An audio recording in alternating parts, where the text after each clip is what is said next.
You know what, हम ज़्यादातर चीज़ों को उसी तरह यूज़ करते हैं जैसे हम दूसरों को करता हुआ देखते हैं, या फिर जिस मकसद के लिए बनी है बस उसी काम के लिए उनको यूज़ करना ही सही समझते हैं।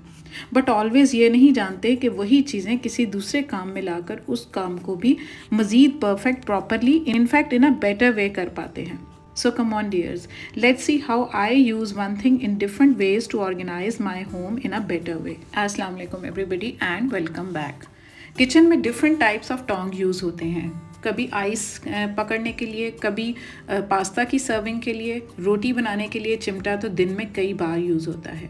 डिफरेंट आइटम्स को फ्राई करते हुए चीज़ों को निकालने और ग्रिप करने के लिए हमारे किचन में बहुत तरह के चिमटे और टोंग होते हैं। जैसे ये है ना, इसको हम पीछे से ऐसे खींचते हैं तो इसकी जो है ना विड्थ कम हो जाती है, तो इसको तो मैनेज करना आसान हो जाता है।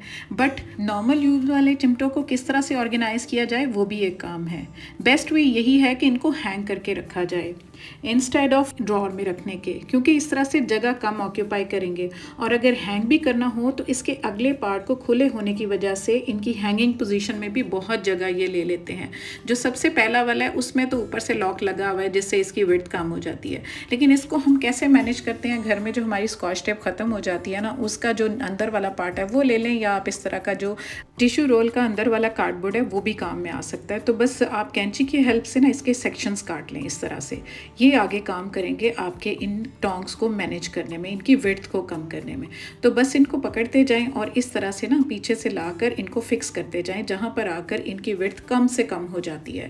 इसी प्रोसेस को रिपीट करते हुए जितने आपके घर में टोंग्स हैं ना, वो आप इस तरह से मैनेज कर सकते हैं। अब आप इनको चाहे ड्रॉर में रख लें, चाहे आप इनको हैंगिंग फॉर्म में रख लें, ये बहुत कम जगह ऑक्यूपाई करने वाले और सिमटे भी रहेंगे और इस तरह से किसी चीज़ से और एंटेंगल्ड भी नहीं होंगे। देखें इनकी विड्थ कितनी कम हो गई है। अब आप इनको हैंग करें, पहले भी मैंने आपको हैंग करके दिखाया, तो ये नीचे से ना इनका मुंह चौड़ा होने की वजह से बहुत जगह ले रहे थे। अब ये देखें एक स्पेस हमारी खाली बच गई है जिसमें हम अपनी कोई और चीज़ भी हैंग कर सकते हैं। तो रहा ना ये बेस्ट आइडिया।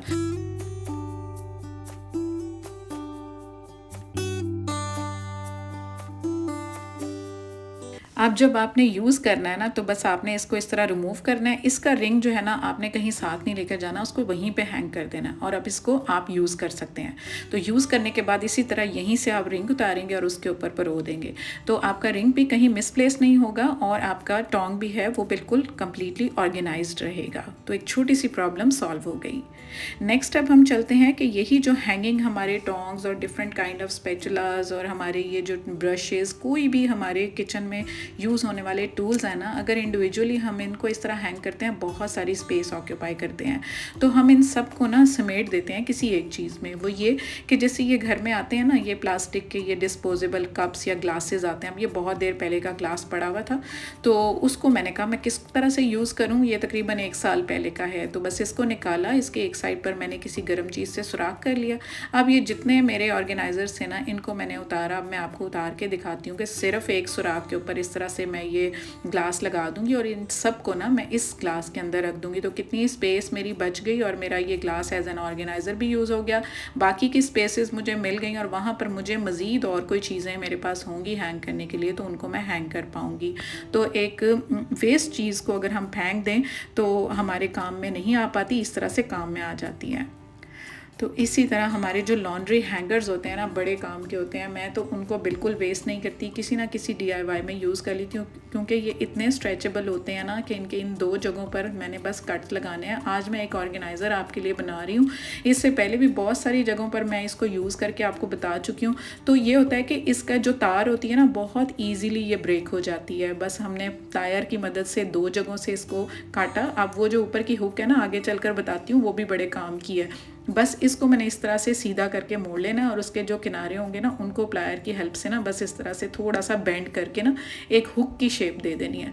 तो ये देखें एक हैंगर सा बन गया मेरा। अब मेरे पास बहुत सारी बैंगल्स हैं जो कि मुझे ना उनको समेटना होता है, ऑर्गेनाइज़ करना होता है। कल की वीडियो में बहुत सारे हैंगर्स के मैंने आपको DIYs बताए थे और यूजेस बताए थे, आपने पसंद भी बहुत किए। तो मैंने कहा ये भी एक और आपको बता दूँ कि इस हैंगर को ही मैंने कटिंग किया और ऑर्गेनाइज़र बन गया। ये कल की वीडियो के क्लिप्स हैं, तो मैंने एक सिंपल जो हुक से अनहुक कर लेते हैं ना हैंगर को, मेटालिक हैंगर को, उसके अंदर मैंने अपनी बैंगल्स ऑर्गेनाइज कर ली थी। लेकिन एट टाइम्स कभी कभी हमारे पास बैंगल्स ज़्यादा होती हैं, तो हम उनको किस तरह से समेट कर रख सकते हैं कि एक सिंगल हैंगर तो ये हो गया जिसको मैंने कल बताया था। और अगर इनको डस्ट वगैरह से प्रोटेक्ट करना है तो हम अपना जिप लॉक बैग्स जो होते हैं उनको यूज़ कर सकते हैं, उसके अंदर बस सुराख करके इस तरह हैंग कर दें और अब आपकी बैंगल्स निकल आएंगी। तो ये तो कल की वीडियो थी, बस इसी को कंटिन्यू करते हुए ना आज मैंने इस तरह से किया कि अनहुक इसको करके ना, तो जो आज मैंने ऑर्गेनाइज़र बनाया ना लॉन्ड्री के जो हैंगर से मैंने 2 हुक्स इस तरह से बनाई और इस तरह से साइडों पर इसके फिक्स कर दिया। और ये देखें अब ये मेरा 2 टियर ऑर्गेनाइज़र बन गया और इन 2 लेयर्स में मैंने अपनी जितनी बाकी की बैंगल्स थी ना उनको हैंग कर लिया। और इस तरह इनको पिक करना भी ईजी होगा, हैंग करना भी ईजी होगा और मेरी नज़रों के सामने होंगी और इनमें से मैं निकाल लूँगी। चाहें तो आप इसको भी इसी तरह से जिप लॉक बैग लगाकर इनको कवर कर सकते हैं जैसे मैंने आपको कल की वीडियो में बताया। तो ये देखें कितना एक आसान काम हो गया ना मेरा। मैंने सिर्फ एक हैंगर यूज़ किया और मेरी सारी बैंगल्स सिमट गई।